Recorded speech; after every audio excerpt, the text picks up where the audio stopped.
We're looking at the trend now, and there are two types of shading that we can do. We can either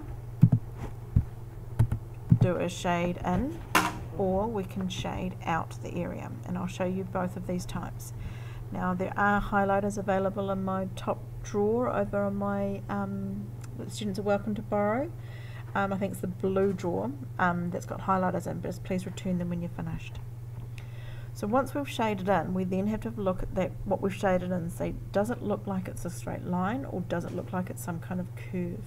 And there's a whole variety of curves that you might remember with your quadratic and your cubic and your log and all sorts of other types. Okay, we don't need to say what type, but just remember curves can be all sorts.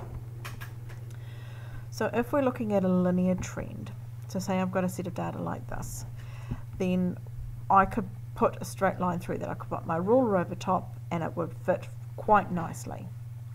So that means I've got a constant gradient.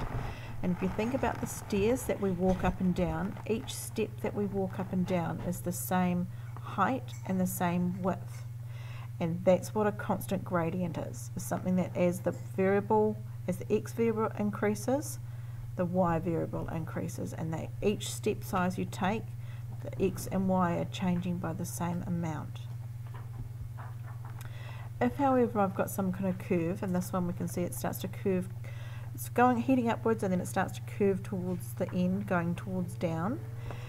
So in this case, that step size would not be the same. So this is like going for a walk in the park, in the bush, when you've got the different hills to go up, and sometimes you've got really big steps that you've got to step up tall, and sometimes really long, shallow steps.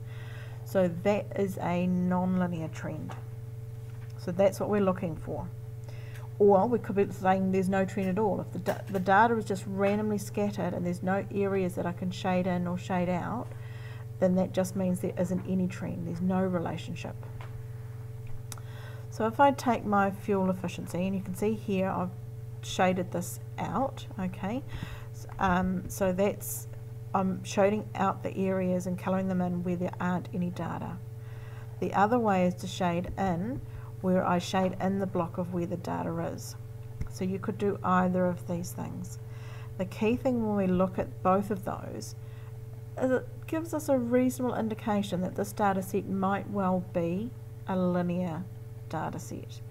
Okay, that if I put a straight block on over it, it might well be a straight line. So our trend description needs to state this. So we've got to state that the trend is approximately linear, and I've got to state both my variables in there, and then I've got to describe it in more detail.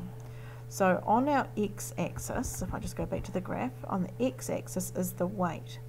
As that weight is increasing, so 600, 800, 1000, 1200, as that weight is increasing, what is the fuel efficiency doing? Well, the fuel efficiency is going down. Okay, so it starts at values up about 45 and goes down towards values around about 10, and it is going down at a steady rate. Okay, so that's the key idea, is that the fuel, as the weight is increasing, the fuel efficiency is slowly decreasing, but it's a constant rate. So that means our gradient or our slope, depending on which terminology you prefer to use, so it's that the slope between the weight and the fuel efficiency is, and that should say decreasing, not increasing. Okay, but the key there is that it's at a slow and steady rate. That's why it's linear. If it was non-linear, it would be going at a non-constant rate, and so there would be a non-steady rate that it changed at.